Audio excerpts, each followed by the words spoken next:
Lisa, I'd rather be here than LA. I mean, listen. It's gonna be high and racist. Wait, do you know the Hills? Do you know the Muffin Man? The Hills. The show The Hills? Yeah. That was on MTV? Yes. What about it? You know Spencer Pratt is running for mayor of Los Angeles? Shut up. He is a Oh. Spencer Pratt is a Come on. No, not come on. Get the hell out. Come on. This shit is crazy. What at this point, Roger? Why? In the realm of crazy. Heidi Montag is about to be the first lady of Los Angeles. And Like, I hate it. I mean, this is all a mess. Get me out of here. This I'm so glad. this is telling you get me out of here. Like, it's just so much shit. Let me tell you, I want this. This so different than what Heavenly, Dr. Heavenly running for. Like, come on, like Dr. Heavenly's running for something? like Senate. Shut up. I'm not even kidding you. Like, Dr. Heavenly is not running for Dr. Heavenly Kimes is running for motherfucking Senate. Yeah, I want all this reality to go. How you feeling? You okay? Oh my God, I'm good. All right. I don't know what was it that got me, but girl, you about to have a good time with me today because I'm a mess right now. We gonna have a good time. Mhm. You ready? Okay. Here we go. This is Brunch, Blaze, and Battle, Where we eat, elevate, and talk about media trends from the past the present and the future. from a Black perspective. I'm your host, Roger Turner, And I'm your host, Alexis Bertrand. so sit back Spark up and let's get into it. Hey, Alexis. Hey, Roger, baby, how you doing? I'm doing wonderful, flying high. Come on, flying high. You flying high in spirit. Or is it too soon? I'm flying high in spirit and physically. Spirit wish they was flying high. Okay, I'm okay, having a that's good. good time. I'm just getting off this high of the Be Free Award. Yes. It went really well on Saturday. It was a lot of fun. I saw all the images of you at this sold out event, honey. Your fit was super cute. I tried to put a little something together. You know, every men and bows don't always work. So, baby, you worked that one today. It was cute. I tried to give people the looks. It worked. I was like, if you're going to put me on this stage, I want you to give you something to look at. Did you have a good time? That's all that matters. I had a great time. Well, you looked great, girl. So much fun. I was, shout out to my friend Carla Carrington, Hey, Carla. aka KC Sunshine, who won our award from last year, Community Oh, Voices in yay, Podcasting. yay. If you know anything about me and Carla, I worked with her in getting her podcast off the ground. It was, Oh, this is beautiful. it was so crazy because the week of the award show, when we were right before we went to record, I saw her in the lobby of the recording studios, and I was just like, "Hey, girl, you gonna be at Be Free? I saw you nominated." She's like, "Oh, I ain't gonna be there." And I said, "Girl, what happens if you win?" She was like, "I wouldn't even think I was gonna win. I'm not gonna win." She was like, "I was like, girl, just send me your acceptance speech, like just in case. Like you don't know what might happen." 10 minutes before the show, the executive producer was like, so you got Carla Carrington's speech? Because she won. I was like, wow. Oh, my God. He was like, you ready to say her speech or whatever? I was like, girl, you won. I was so excited. Oh, congratulations. So that is so excited. beautiful. How was your brunch?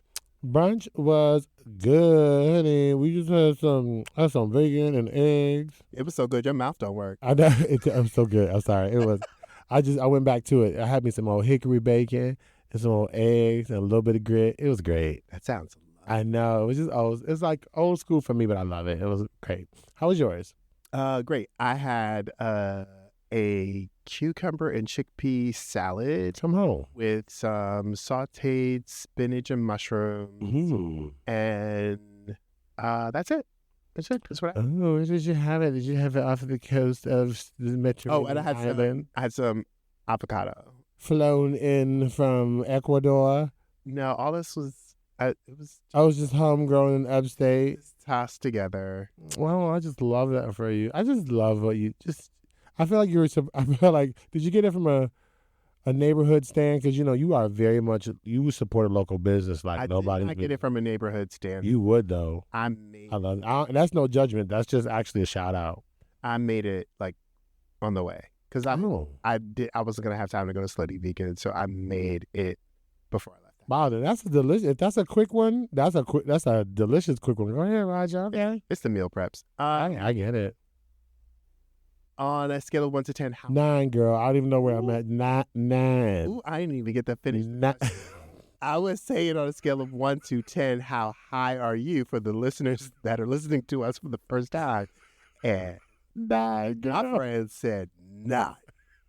Friday can't even get it. I can't even just hot 9. It's doing good. You doing all right? Baby, when I tell you, she's good right now. Listen. She's good. I'm not too far behind you. I'm at an 8. Oh, this is gonna be a great episode. This is gonna be a great episode. You want to tell the people what we're talking about? I absolutely want to tell the people what we're talking about. So this one's really cute, y'all, because given our last time we were together and we were talking about things, and one of the points that came up was just how giant and impactful YouTube is. And over the course of the last few months, we have just been acknowledging that we are still those guys, but we are men of a certain age and of a certain generation. So if y'all know anything about us, Roger went down that rabbit hole. So he got to looking and peeling back the curtain ever so slightly on why is YouTube as big as it is? And from what he has just told me, because it's we got to talk about this. It's bigger than either one of us will realize. So I'm really interested to talk about all things YouTube. So in honor of our generational selves and talking about all things YouTube, this episode is entitled, It's on the YouTubes. Yes, it's on the YouTube. It is on the YouTubes. Thank you for that. You're welcome. Great introduction. Now I'm at 9, so we done now, girl. I'm a mess from here on out. No, I'm joking. We're going to be all right. I'm joking. You're right. I think it's time for us to... pull back the curtain. So where you have been salivating. You listen.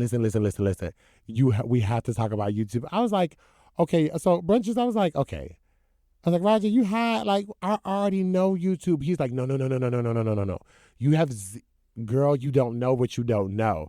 So when he gets like this, I'm like, okay, save it for the cast, girl. Save it for the cast. So now that we are here, what in the ham sandwich is got you going with YouTube? What's up? I mean, because you and I are of the same generation of YouTube is mostly it was whoever and their mama was just uploading videos and things on there, and then it became stuff for video games and just a bunch of different things. We had a different connection to YouTube. Okay. To what younger audiences have connection to YouTube today. I knew younger audiences were watching YouTube, but I didn't know YouTube's dominance. We all know that YouTube is we've heard in some shape, form, or another that YouTube is the strongest or highest streaming platform. Yes, the most streamed. Yeah. So I dove into the things. Okay. It is of all internet viewers or streaming viewers, 44% of those viewers go to YouTube. Oh wow. Okay, so of all people who are streaming or looking for streaming, 44% is 44% of all streaming is YouTube. Okay, wow, shit. Okay. I think we talked about this. Does this but I was wondering does this include something like Twitch? Yes. Wow. Twitch is actually creeping up past Netflix. Netflix has been number 2 for the longest time at 30. So really it's this war between you got YouTube at the top and Netflix, Twitch. Netflix, Twitch are creeping are inching. Okay. Number 2. But Netflix has been 38% under that 42% for the longest time. Got you. So Okay. number 1 and number 2 has been pretty much 82% of the market Wow. for the longest time, and like everyone else scrapping for like something over 1%. Everyone's scrapping. Everybody else outside of the three we just talked about. Okay, Yes. damn. Okay, That wow. includes Apple TV. Yeah, Amazon or anything. All the other things that people our age are looking at. Those are the minor. This includes the other streaming services. So even like Disney. So Disney might have its quote unquote share of the market, but they're on the it's less than 5%. Bitch. Everyone else is scrambling to get over 5%. Damn, even Daredevil can't get them watching that, girl. Most of the streamers most of the people are watching the things off of the YouTube. I thought, okay. And then I went even further. So I looked into Nielsen, the Nielsen group the ratings. The Nielsen group has a report called The Gauge, and they do like a 4-year look of the entire like market. YouTube is 12.5% of all television viewing. That includes streaming, cable, and broadcast. 12%. It holds double digits like that of all television, televised, so everything published programming, from streaming to broadcast to cable, all television viewing. YouTube is 12.5% of all of it. Damn. Okay, that's giant. That's giant. So I was like, so what is on YouTube, girl, that we don't know about? I mean, it is because it's interesting because I remember, okay, so like because I know you're about to go there. So I remember it just quickly being like you said, if I wanted to watch trailers to movies, music videos was a huge one. How-to guides.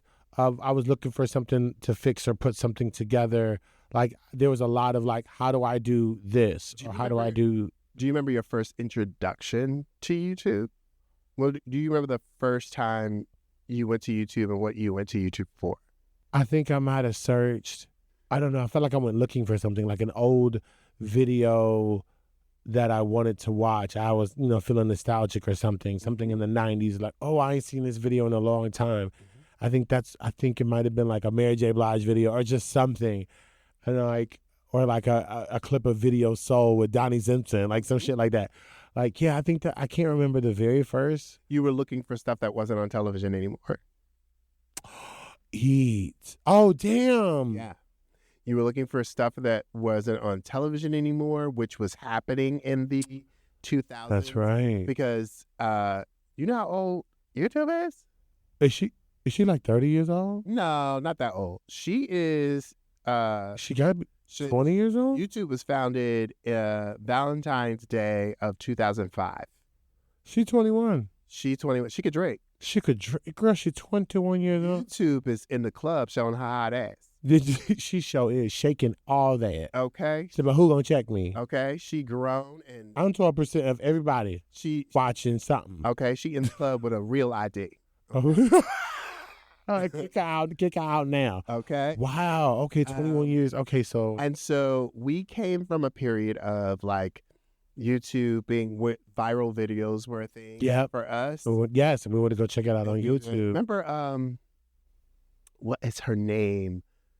It was a black woman, full figured. She had on heels and she was standing on a table. She would get on the table. She would sing. Oh my God! Scarlett Takes a Tumble. Scarlett Takes a Tumble. That video. I literally. Maybe we can't be. And boom, brother. Yeah.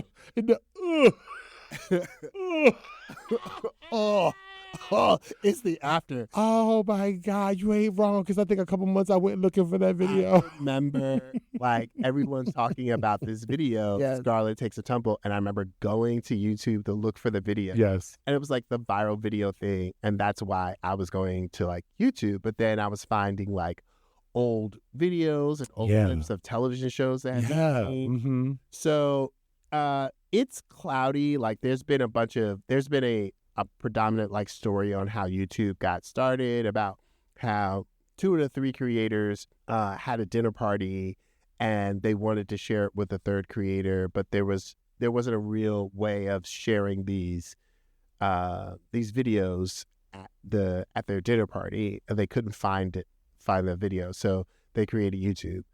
It turns out that story was something generated by marketing because they wanted to have a more digestible story. Versus what happened, girl? So What do you mean more digestible? Because how the founders tell it. So according to the founders, one of the founders, Jawed Kareem, said that the inspiration of YouTube came from the Super Bowl halftime show controversy when Janet Jackson's breast was briefly exposed by Justin Timberlake during the halftime show. What? And Kareem could not easily find video clips of the incident and the 2004 tsunami online, which led to the idea of video sharing site. Wait. Hold up. You telling me in some way we have happy birthday, by the way, Janet. Happy birthday, girl. Happy birthday, Janet. Happy birthday. You are 60 and all of that, okay? You telling me that we have Janet Demita Joe Jackson to thank for YouTube?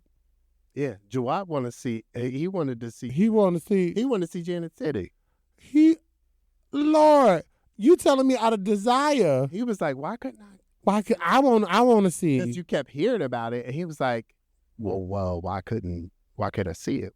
That shit is. Can we just say for a moment that is iconic? That's even no. In her worst moment, and I feel bad for Janet because that's not. No, absolutely. But I'm saying you are a different type of breed when your worst news pops off this mega. So it was trying to find that video, trying to find her breast, and videos from the 2004 tsunami in the Indian Ocean.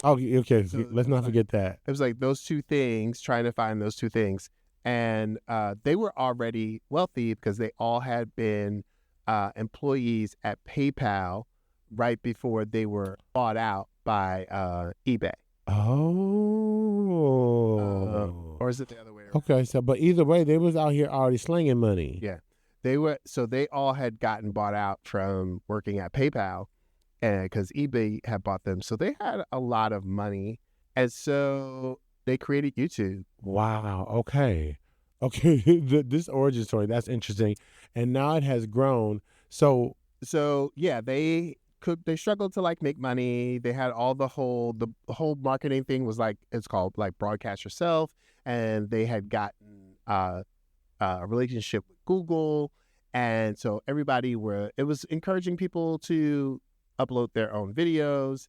They got in trouble with the Child Privacy Act because there was too many children's information that was being exposed on YouTube. So they create regulation around that. Then 2016, a young woman, a boss by the name of Susan Wojcicki, Wojcicki, I think that's her name. Her. Susan said, hey, we need to make money. So Susan started putting in the commercials and things. Oh, she brought in the ad revenue. And started bringing in the revenue for the show, and then started investing into content creators. So here we are at 2026, and it's one of the largest video streamers. I can't even again, I got to punch into here. Like, why is it time after time after time when we look up anything or we research anything, it is usually a person of color, Black, we're talking about American culture here, and or a woman or queer. Like I promise you, at the beginnings of all of this great stuff that we've ever talked about, we're just talking about YouTube and how it got its origins, and it's great that it got going, but it didn't start making money until a lady showed up and was like, listen. And they did. It's fascinating because we living in a time where we're like, women can't lead. At this point, if we was really paying attention to history, All women would be leading everything. Put them all in charge. And I'm not even trying to be funny because goddamn. All right, I'm done off my soapbox. I just think that's just really crazy how they got to this elevated status. Yeah, they had so many things that they needed to work out. They needed to work out like the privacy concerns, like people's privacy being exposed on YouTube. They needed to work through, which they, found like identity theft and stalking and all these other things happening. But they found ways around educating creators on how to keep their private things private and how to, work the legal things around what can and cannot be put on YouTube. Censorship, they had to figure out their things because, we had XTube because of YouTube. Right. We had all the tubes because of YouTube. Because of YouTube, XTube, people started creating their own explicit content. Right. That YouTube had to get off of their content because some of that was creeping onto the content. That's right. And so they had to find ways to like create that. And then they had to get through all the things like their copyright infringement. They had to work with artists that wanted that people wanted to use the music of different artists. I remember that. I remember that era where people were just using all types of songs on the soundtrack of their dances or their performances. And I remember the argument. People were kind of divided. We're like, why are artists trying to make their money? And then a lot of us people were like, well, wait a minute, because actually they ain't really making money over here at this this big publishing firm that you think that they are. They're not making no dollars like that. Right. They don't make them dollars unless they go on tour. And this became another way for artists. And it's like, so I remember the tug of war that happened when this came up.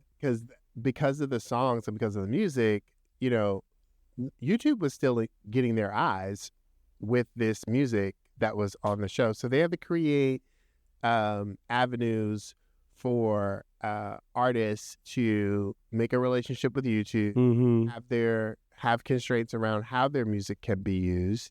But once the song is on YouTube, it is licensed by YouTube, and YouTube pays that license.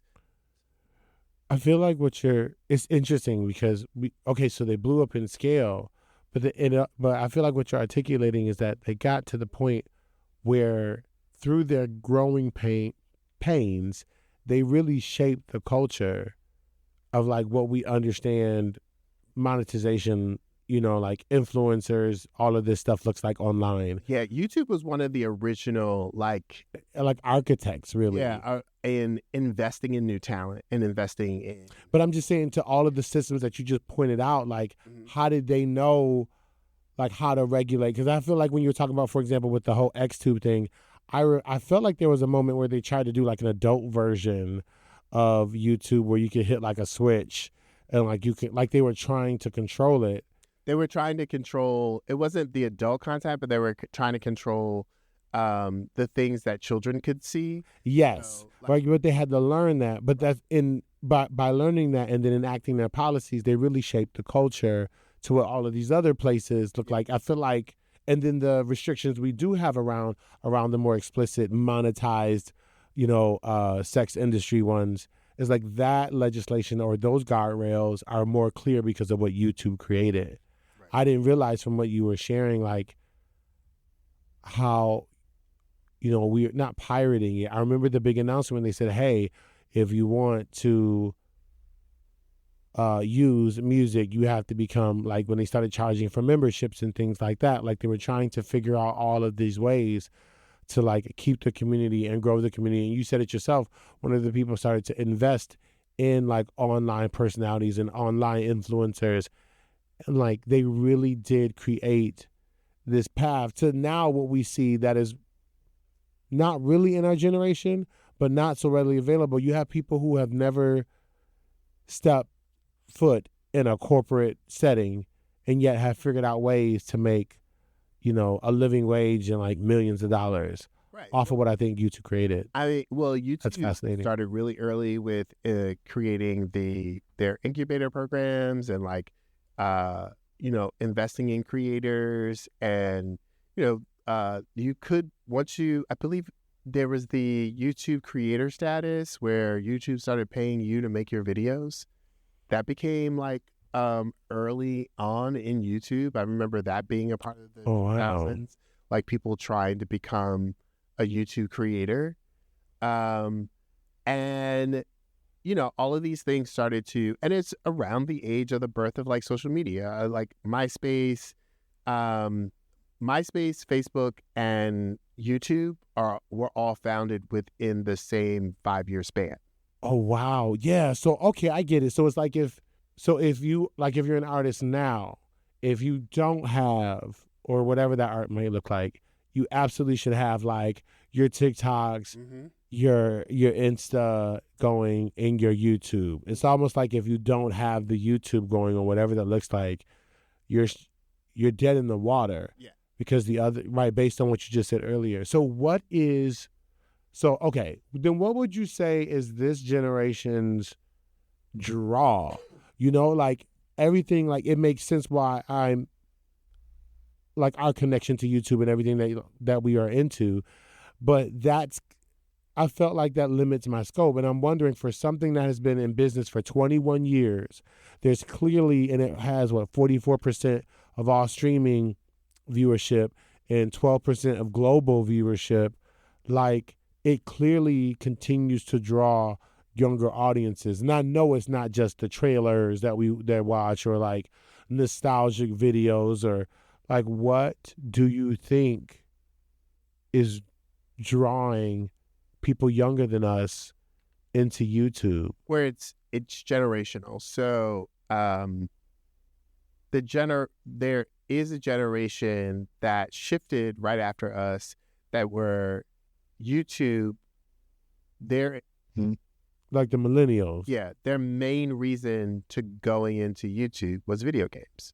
Video games became the primary like viewership in really YouTube. Like playing video games or like watching video games, watching other people play video games. That's right, because YouTube gaming I feel like it predated. We like forgot what it wasn't called Twitch, but it was called something before Twitch. Yeah, YouTube walked so Twitch can run.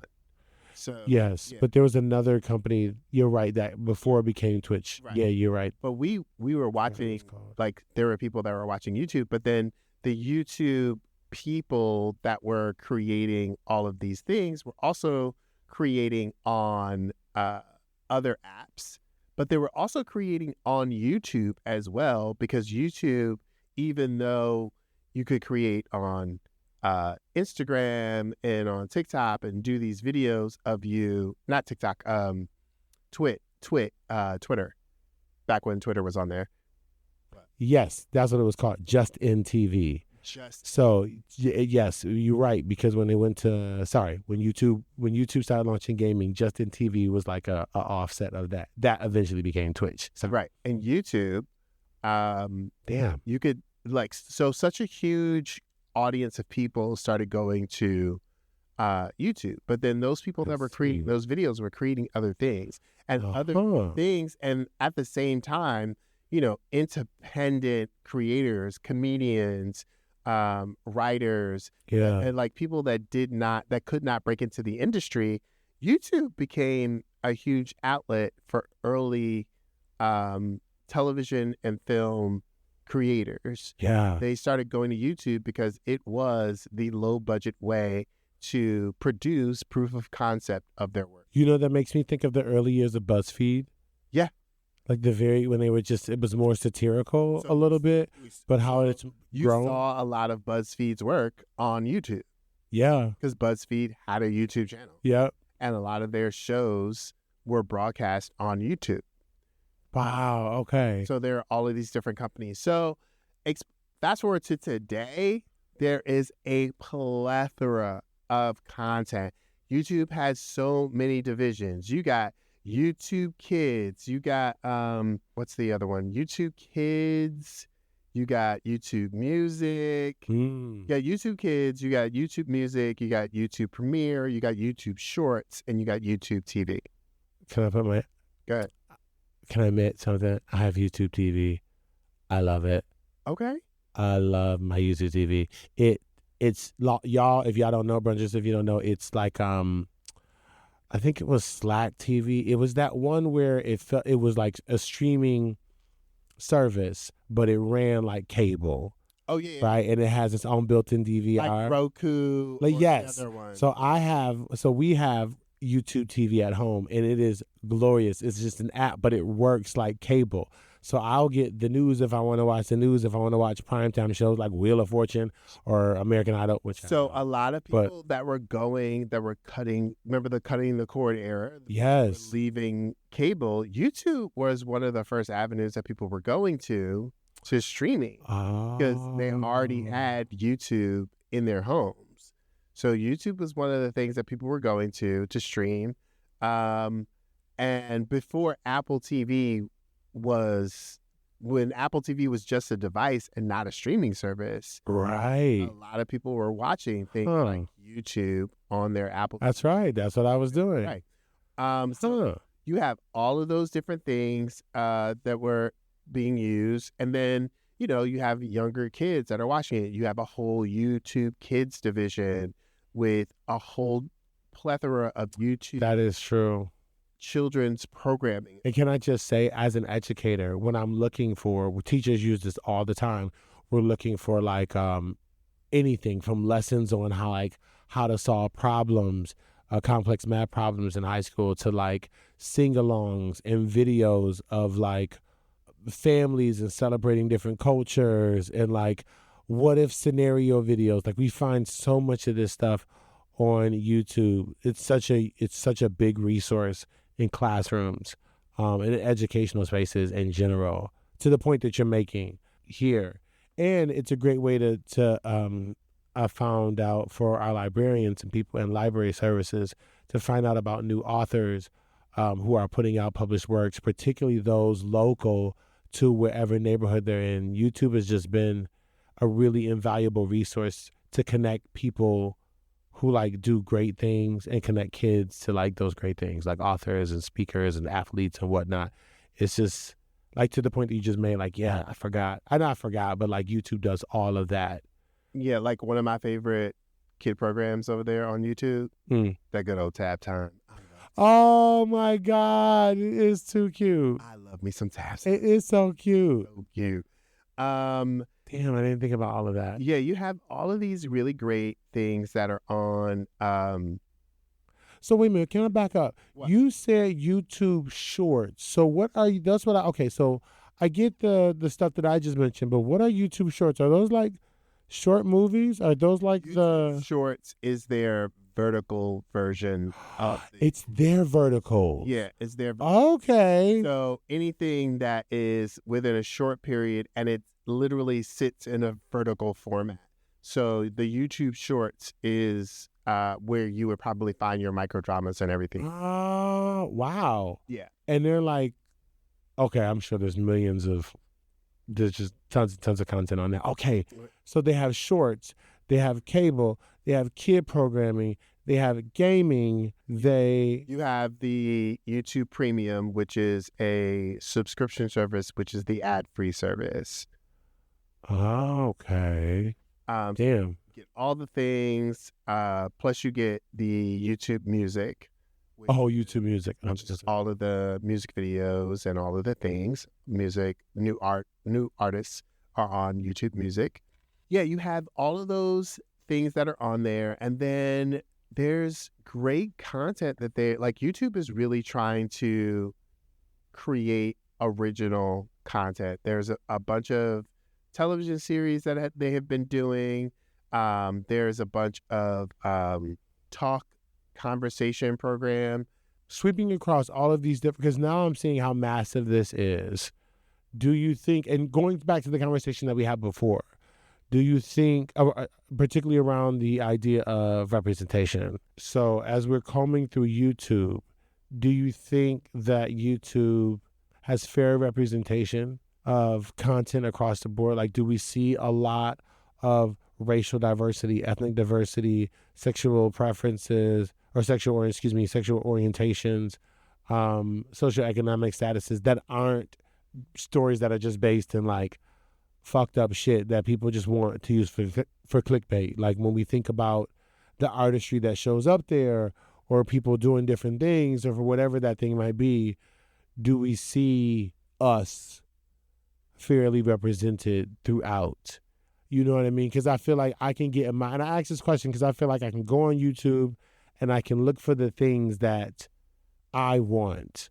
But I wonder sometimes when they're promoting certain artists or they're promoting certain shows or shorts, I wonder if we're getting that fair representation. That might be a really big question to ask, but I was wondering, as you've been floating around, what you've seen. I've seen everybody over here on the YouTubes. Okay, we all up in the YouTubes. Everybody's all up in the YouTube. Oh, that's a cool thing. I like to see what the kids are looking at first. So yeah. YouTube kids. There's all kinds of brown kids all over all of these little animated shows. I love that. There is a lot of great like content creators that are Black that have children's programming. Maybe that's why YouTube is doing so well. You know, I was wondering if, because there's something about fair and equal representation that we both know that when you include that, eventually everybody wins. So this isn't just one-sided bland pieces of content. You wouldn't have 44% viewership of all streaming if you didn't diversify it enough, right? Not just with content, but with the people who are presenting the content. Like, I think there's something to be said there about their success model. Yeah, and I think you can find, along with like all the major studios and all the major like licensings and brands, you can find all of that stuff. But then you can find a Black person or a queer person or a Latino person that is talking about or creating the thing that you want on YouTube. Oh, okay. YouTube is so vast in what's on there that you can find all the things that you watch. And I have a couple of things that I really started watching that I did not realize were YouTube originals that I just like loved. So in this vast sea of just content, you have found some things that you think that are cute. Ooh. To watch. They're legit. We literally just talked about one of them like not too long ago. What, girl? That good old Scott Evans and House Guest. Wait, this is YouTube? Yes. Scott Evans and House Guest is a YouTube show.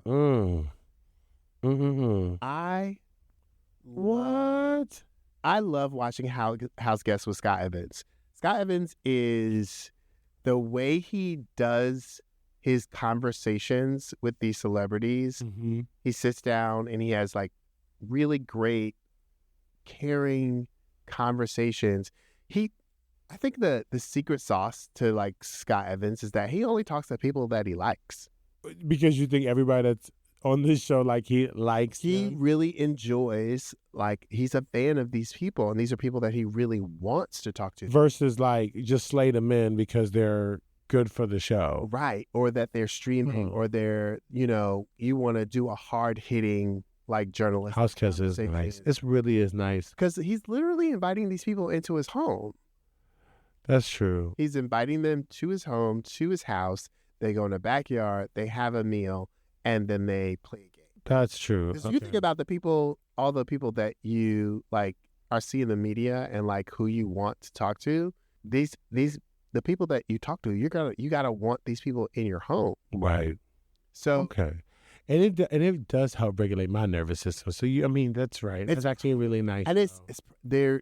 And what made it expose that to me was that, wow, I'm looking at all his major like interviews. Most of them are Black women. And like, damn, I didn't put that together. I really enjoy his conversations with these people. It's so good, so good. It's a good one. Oh, good pick. What else you got? You remember the Terrell show? Why is this the Terrell show? So I think so. So Terrell has on a different like musical artists, and he would have them on. It's nothing but like a blue background, and they're talking to. Yes. Oh my God. Yes. They would sing like lines. Right. So like he would pick a word. It'd be a word association song. Well, some like Vanity Fair took his idea later, but Song Association. Yeah. But he would, a word would pop up, and they'd have to sing a song with that word in the song or the title. Mm-hmm. And they'd have to think of it within 5 seconds. And then they'd have to get a certain amount of them right within 30 seconds. Yes. I used to love those. And it was so good. But he always invited people that could sing. That's true. So it was, and his secret was Terrell only talked to people whose voices he really loved. And thought would enjoy this. Right. And he enjoyed it too. He know folks that could that weren't just successful recording artists, but people that could actually sing. And that was another show that helped regulate my nervous system. When things were crazy in the news, or you're seeing those articles, that I would flip and I would see the Terrell show, and I would just watch him. My favorite ones is him and Kelly Rowland. And you could tell he was just a good, he really enjoyed, I am fanning over you. Yes. Or he was just, that's a great one too. Ooh, good pick. I just recently saw his interview with Quinta Brunson. Ooh, he's doing other celebrities now. Yeah, I love this one. He just did. Wait a minute, he plays games with them too. I've seen this. I've seen this too. Yes. Yeah. He had a interview with Quinta Brunson, which I thought was great. I love that. And Quinta doesn't do a lot of interviews, and I think that's for a reason. She's trying to protect her brand, and so she talks about that in the interview. But that was really good. Doing shows like this could really be great to I'm doing an interview, but like you said to the first person we were talking about, the oh my God, I'm high. The first show you mentioned that you like, Scott Evans, the house guest, how the interviewer has created an atmosphere that is safe. Oh, I'm sorry. Right? I meant Scott Evans had done the interview with Quinta Brunson, not Terrell. I'm so sorry. Oh, got you. I forgot I switched people. Listen, I'm high too. So okay. But Terrell was great too. But Scott Evans, okay, so Scott Evans did it. Yeah. That's really to my point. Then he creates a space for healthy conversation. I'm not going off the rails. I'm not asking about anything controversial. Right? We're just talking. We're just having a good old time. A good old time. Legitimate. Or I'm curious about this thing about you and your work. And so by doing that, he's making, to your point about Quinta, certain celebrities more accessible for us, for those of us who are I'm interested to see what your thoughts are on X, Y, and Z. The Terrell show started out with singers I didn't know of, or people I did know and not enough people know about. Like Tori Kelly. Tori Kelly was one of the... Oh, yes, because that fool could sing. And Tori Kelly just got it. Sings boots. Yeah, we're like, who is she? Right. Our boy was on there. Oh. Bernard. Oh, Andrew. Yeah. Duran Bernard was on recently, but Duran Bernard has been on that. Yeah, he been on there. Avery Wilson has been. Wilson's been on there, singing fool. Just singing. Dre Scott has been on there a bunch of times. All right. So it's one of my favorite interviews was him and the Walls group. Baby, when the four of them sat down, was just singing impromptu, I was like, oh my God. They didn't need no 5, 6, 7, 8. It was just our Father. I love family bands. What? I love a good old. That's a blend. You can't replicate that. I love a good old family singing together. Okay. It's just they all got that same kind of vibrato. It's just nasty. Oh my God. So tangent. I'm watching this game show called The Floor. Have you seen it? Bitch. Okay, I just started it. Yeah, because I told you about it, right? Yes. Right. Did you see the category when they was doing family bands?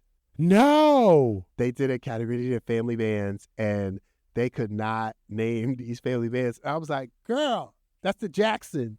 Oh, my God. You need more black people on this. Jackson 5. So they was like Huey Lewis and the bitch, no.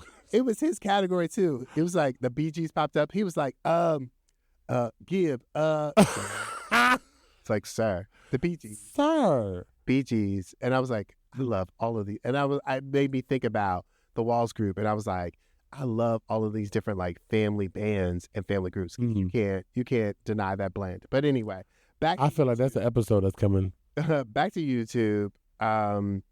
Yeah, so there's all of these great independent creators that I love. There is a show called Crowd Control. Crowd Control. I've heard of this. Crowd. It sounds familiar. Okay, so Crowd Control is a comedy series where a bunch of stand-up comics and they get up on stage and they do crowd work. It's nothing but these comedians, and then everybody in the audience has like a word or a phrase on their T-shirt that describes who they are based on some weird thing that has happened to them. Like somebody will have pageant queen, or it'll be a man with a T-shirt that says pageant queen, or big hearted, or polycule family. You know, it'll these things will be on these people's T-shirt, and that it'll be cues that these comedians can use for their crowd work. They'll be like, "Oh my God, who are you? Tell me, what does that mean?"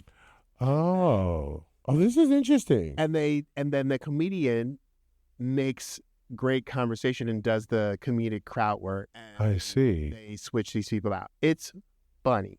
It's interesting. It's also heartwarming because these people have very obscure and like touching, interesting story to really pull them Some of them traumatic. Some of them really like, wow. Wow.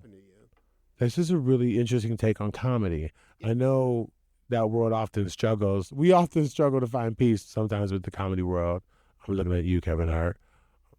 But girl, this I know roast was the worst. The pit of hell. It was the most racist. Why?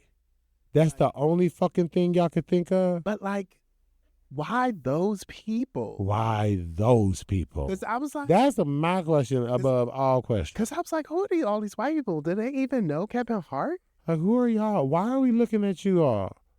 Why am I not looking like James Madison or something? Because like, I know him. Where's Steve Carell? Didn't we see you in front of your version? You couldn't find Steve? Hello? Steve wasn't available? All these comedians that we actually know, that I was like, why aren't they on here? Who are these no-name racist motherfuckers? And like, because they don't know who Kevin is, they're telling black-ass jokes. I mean, just black as hell. No shit else. I was like, ugh, okay, a mess. That George Floyd joke? We can't. What the fuck? It's not. I don't even know why we're debating. It's not. It's poor taste. No, fuck poor taste. It's bad. Poor, horrible. The people that were good were people that knew Kevin. Cat Williams. That's true. Cheryl Underwood, Regina Hall. Like they knew him. You can't keep that going? They were funny and they had smart jokes. And I was like, why? Who are these other no-name asses? I don't know who wrote for The Rock. I don't even know why The Rock was even up there. I mean, they done did a couple movies together at this point. He's not a comedian. He's just there for star power. You could have sat your ass down. That's fine. But that's what I'm saying. Replace the ones we don't know with people who actually know him. And then you could have The Rock show up, girl. We could take some eye candy for whatever that means. This is who I thought would have been hilarious that should have been on here. Oh. It's a shady. Oh. His first wife. Oh. But she's a hilarious comedian. You know what? You ain't. But you know what? No, that ain't shady. That would have been funny. That's who would have been. Make his ass a little uncomfortable. That would have. You making all these dumb racist jokes? Like, nah. I would. You know what? That would have been high key hilarious. Listen, that's all. That's all you had to tell me who was going to be on there. I would have been first. Oh, I get to roast my ex-husband. It'd have been funny as hell. I never pressed play on any of that on Netflix. Netflix will never get my stream. No. I watched only the clips that came in my social media. Yup. And I watched segments. I watched Cat segment. I think I watched it on YouTube. I watched Cat. But I did not watch that full roast. I watched Cheryl's too. Because I ain't pressed play on on Kevin Hart. I watched that whole, I don't know, Huckleberry Finn, that dude, whatever. I don't know his name, don't care. But I watched his whole segment. It was from start to finish. It was just trash. It was trash. It's just trash. So yeah. Yeah. So I watch. Those are some of the few things that I watch. But I like a lot of comedians like Teachers Off Duty podcasts. Have you? They're hilarious. They are. They're so funny. There is the I actually love that podcast. Too Many Tabs is Too Many Tabs. is an incredible like podcast that is also like a YouTube show. They're under Pro Media 500, but it's this husband and wife duo from Philadelphia that love researching things a lot like I do. And they do a deep dive in some obscure topic over the things that they do the research on. And Too Many Tabs is really, really, really funny. And it's really good. I like watching them because the two of them are adorable. I wonder if we're going to find people who actually grow themselves so well that maybe they never make it into network television. Maybe they never make it into primetime television. But you might be able to have a very successful acting artist career on YouTube. Like, it's got me thinking. I mean, we can't forget we have Issa because of YouTube. That is very, yes. Awkward Black Girl was a YouTube series. The Blackening, we have The Blackening because of YouTube. The Blackening, that movie was a skit. That's right. First, before it actually became a movie. Yeah. And I think I first got introduced to Quinta. I know it was through... Oh, I got introduced to Quinta through her videos through BuzzFeed on YouTube. Yeah. I'm like, yeah, like you're right. Like there's... People be gay. Yeah. That still hits. Quinta still hits. Laid me out on YouTube. Her skits. Why aren't you coming? Because I don't want to go. Wait, don't you mean because you got to wash your hair? No, it's because I don't want to. I don't want to go. She was all of us. Oh, I love that though. Okay, wow, I had no idea that YouTube would do so much, but it seems like it's just. I wonder. I wonder where it's going to go. I think where I'm in the world of AI generated things, as AI is becoming more, I'm just interested to see how it handles that, because to your point earlier, how it's kind of laid out the foundation, the blueprint, all the policies, like it gets it now, and we're here with all of this. And I'm just wondering, and we're seeing slowly how AI, even the film industry has already made it clear how they feel about AI, in my opinion. I'm wondering where this goes with YouTube. I wonder where this goes for people who are AI artists, if you will. I wonder. I wonder less about how corporations are going to use AI, because corporations are going to use whatever they're going to use. Very true. They feel like it's going to make them some money. Very true. We will always return the thing that, because it is just capitalistic practice to spend less to make more. Mm-hmm. I'm more concerned about what our response or the public will be to AI. I think more of us need to refuse to watch it. I think more of us need to refuse to continue to scroll through or flip through AI and support it. Yeah, and to support it and to use it. Like I know a lot of people use the Chat GPT. I know people use AI for so many different things that make their lives a little bit easier. But at the same time, when I think about AI, I think about how much water it uses. It's destroying the environment. I think about that I can tell the difference in understanding. I worry about, will there be a generation that cannot tell the difference between AI content and real content? I think we are going to that. It reminds me of when the internet really started to take off. And there was no putting the cork back on top of the bottle. Mm-hmm. And I feel like we're in a similar circumstance with AI. The problem that I'm having is that there's not enough smart people in place to help us remember what we went through before, when we let the internet just be this crazy. It wasn't the information highway. It was a fucking hellscape. Like, it was everything, and we had to clean it up. So if we're going to, right, because I think people in their moral, if I'm looking for people to be morally sound with these decisions, that ship sailed. But that man come back in office 2016 is when he started. Like, listen, we've been done. We've been done with morality for a while. This country, I just don't want us to act stupid, which too late, right? Like, it is what it is. It's going to act stupid. AI will do something wild and crazy. It will get out of control. we won't get our little selves together until About 2032. No, I'm not going by a number. I'm going by incident. A lot of us will be harmed before that, but Real talk. a white woman or a white child or a white female child gotta be harmed or die before we start doing something. I don't know, because they went up there and tore up Minnesota.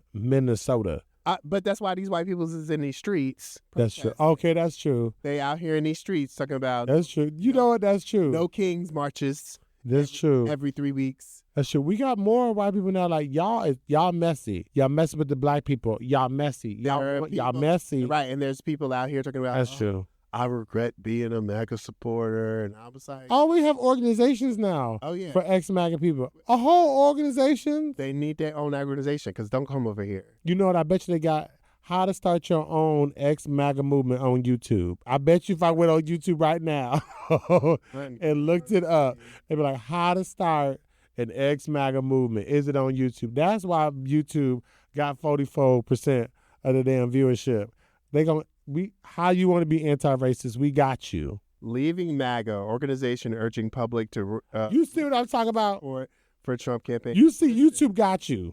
There is a whole organization called Leaving MAGA. YouTube got you. Because you can find whatever you want. And that's the thing. Let's play a game real quick. Think of something that you haven't seen. We'll close out the show after this. Think of a thing that you haven't seen in a long time that you would like to see, and we'll see if we can find it on YouTube. I want you to find the opening song to the 1980s cartoon Jim and the Holograms. Girl is here. Are you serious? Yes, honey. She is truly outrageous. And they're going to give you 2 different versions. They're going to give me everything. Wait, it's the Jim and the Holograms opening in Spanish. Come on. I've never heard these cumpleaños, ooh, jam, extranjeras, ooh, glamour, glitter, and fashion and fame. That shit used to eat. That is crazy. I love you, YouTube. That is crazy. Everything is on YouTube. I want to find, what's it called? The Secret Garden? The Magic Garden? What in the hell was you talking about? Now, I didn't see The Secret Garden, but Roger, that's not this kind of podcast we're talking about now. We ain't talking about them kind of movies.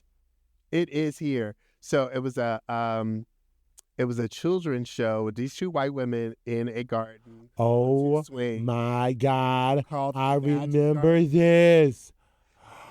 And they do that goodbye song. Yes. See ya. Hope you had a good time. Oh my God, yes. Do you remember a real good morning? Do you remember the show Pinwheel? No, Today's Special. Today's Special. It had this guy who was like part mannequin, like when he took his hat off. Like it was like this department store. Oh my God. It was, there it is. Today's Special.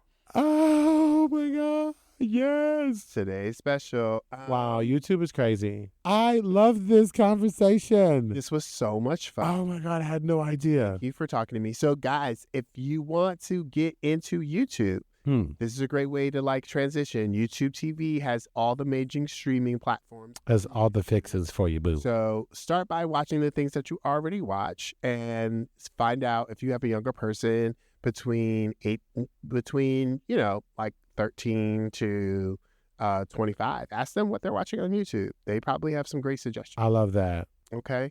What do you want to tell the people? I want to tell the people that when you upload that video, may you get 1 million views, honey, in 24 hours or less. Go live. Go be you.